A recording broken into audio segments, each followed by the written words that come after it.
Rise and shine, mga ka-RSP, tuloy-tuloy ang ikot ng suwerte. Ngayong araw ng Thursday, narito na po ang gabay patnubay palalat prediksyon mula kay Master Hans Kua.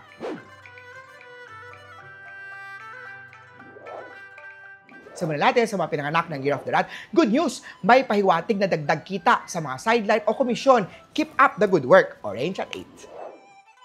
Kay Ox naman tayo, posibleng mainis ang katrabaho pero iwasang magbitiw ng mga hurtful words, masasakit na salita na posibleng pagsisihan. Gold at 1. Kay Tiger naman tayo, hindi sapat ang pasensya lang. Kailangan ipakita ang willingness.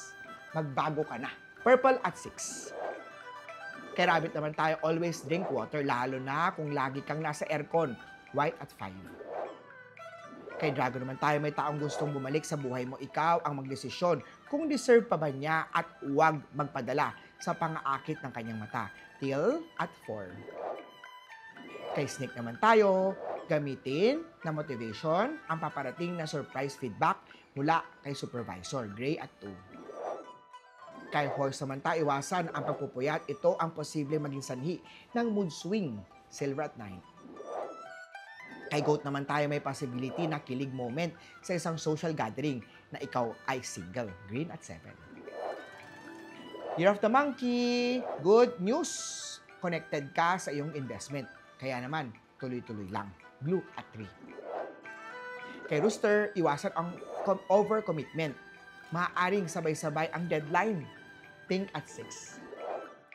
Kay Doggy tayo, maaaring makakuha ng discount o deal sa isang importanteng bayarin. Pero wag naman todo ang tawad sa seller. Makiusap ng maayos at magsettle ng tapat na presyo.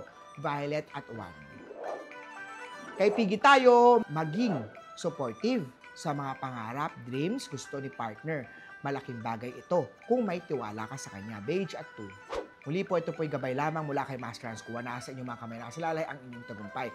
Lagi tayo mag-think positive at i-manifest ang success, mga ka-RSP.